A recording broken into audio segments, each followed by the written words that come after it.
Major retired Richard Ojeda is the Democratic candidate in the 9th U.S. Congressional District, where he is challenging incumbent Republican Representative Richard Hudson. Major Ojeda, welcome to the interview. It's great to meet you and put the face behind the name. Well, thank you very much for giving me the opportunity to be on the PBS show. We're going nonstop. We're working around the clock. We're doing everything that I believe needs to be done to be able to flip this seat from red to blue. Tell us about yourself. What's your background at a very high level? What leads you through the political world, and then you end up running for U.S. House in that 9th District? So I spent 24 years in service to the United States military. Most of that time was spent actually in North Carolina at Fort Bragg. I tell people my daughter Kayla was one of the last children born in the old Army Womack Medical Center. I loved North Carolina. I loved being stationed at Fort Bragg. But when we retired, we decided we were going to return home and be with our aging parents, and we did that. And while I was there, I ran a nonprofit. I ended up starting to teach at the high school level, JROTC, and then I become a legislator. And I was able to get things done in a super minority because I do know how to push legislation and get people to back my bill. But after a while, my wife and I made the decision that we missed home. And that was North Carolina. So we made the decision that we were going to move back here, and we brought my entire family with me. My parents are with us. My in-laws are with us. My siblings are now moving down to this area here. My children are in North Carolina with us. So, we love it here. And I want you to know that when I first got here, I had no desire to get back into politics. I was pretty much done with it.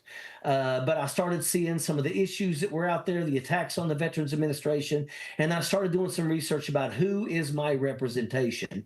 And I found that my representation doesn't show up.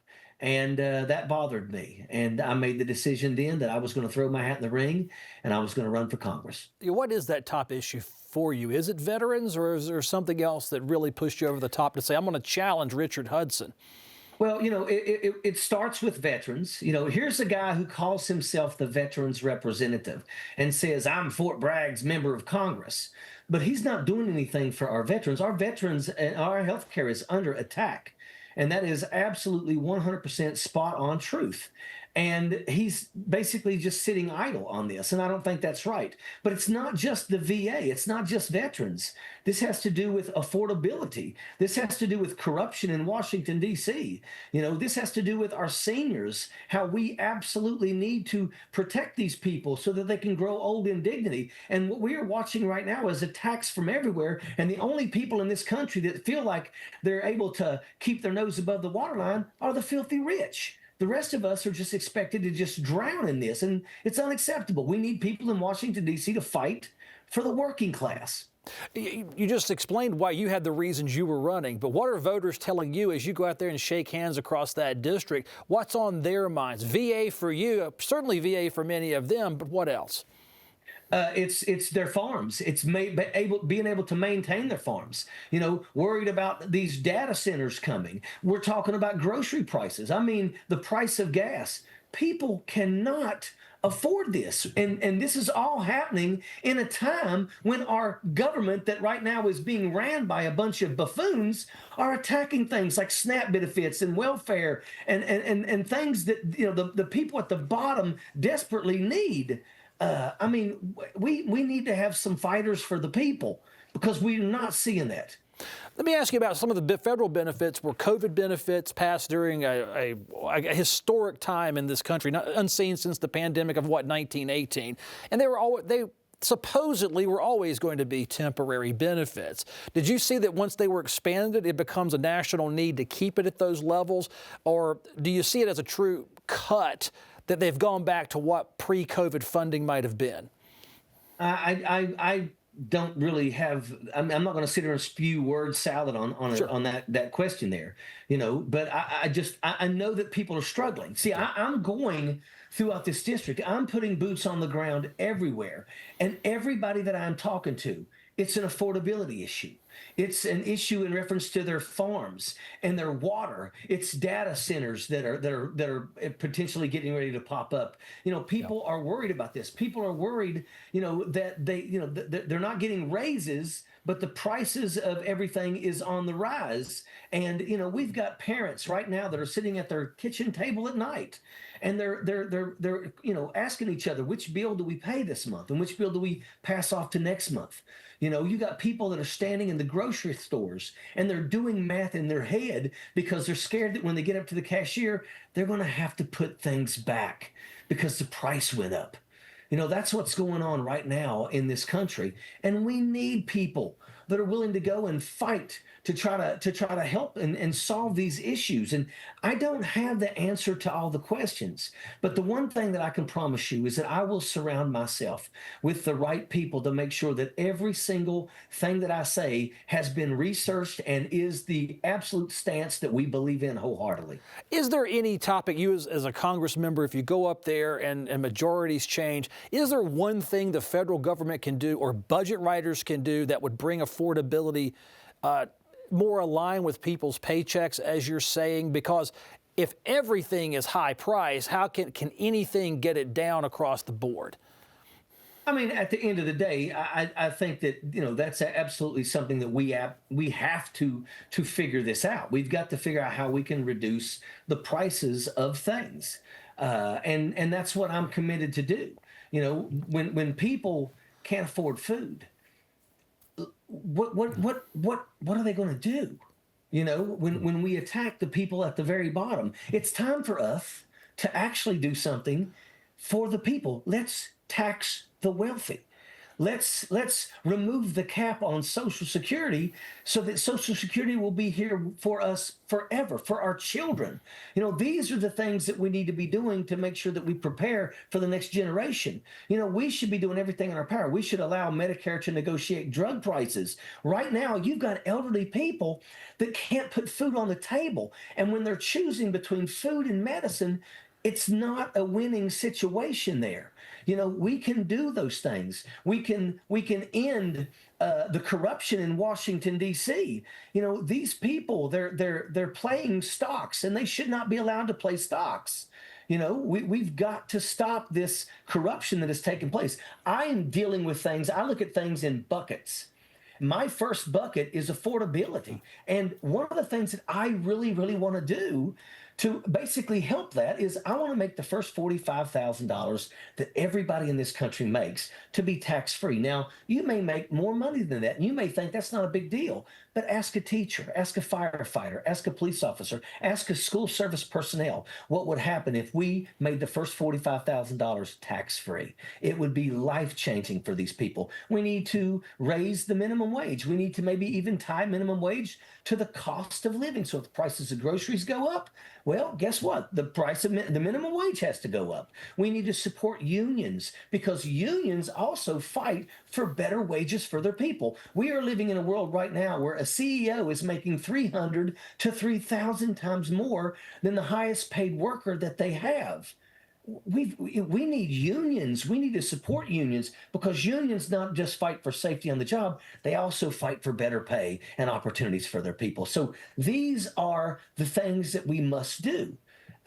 Once again, we know that for seniors, it's protecting Social Security.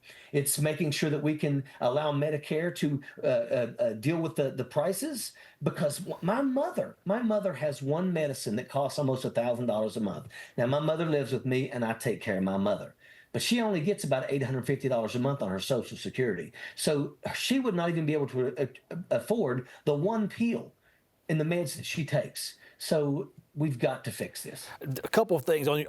As part of your platform, you do address rural hospitals. How do you keep them alive?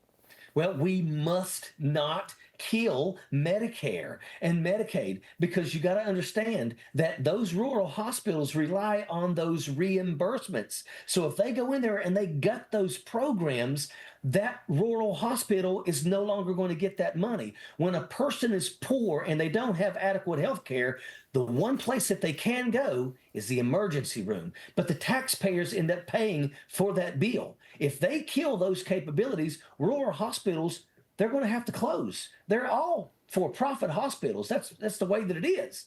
But if we don't allow that to happen, they're going to go under. And when they go under, get ready, because the county that you live in will probably become a ghost town pretty soon, because people that must be close to healthcare will have to leave and move closer to healthcare. Why is nobody talking about Social Security? They're saying that it may not be the next 2-year term of a U.S. Congress member, but certainly within the 2-year term of the next U.S. president, we will see Social Security exhaust that trust fund they said exists. Take me through a simple process for keeping it around for people like us. Thank you so much for asking that question. First off, there's a cap right now, and you have to pay into Social Security to a certain level. Let's say it's $126,000, I believe. If we remove that, first off, if we raise that cap to $250,000, Social Security would be here for another 30, 45 years. But if we remove that cap and everybody had to pay into Social Security with every dollar that they made, and I'm talking about the filthy rich too, it would create a $300 billion surplus every year. So Social Security would be here for all of us. I've paid into this my entire adult life. I don't want somebody telling me that in 2032 it's going to close. Are you going to give me the money that I've paid into this program?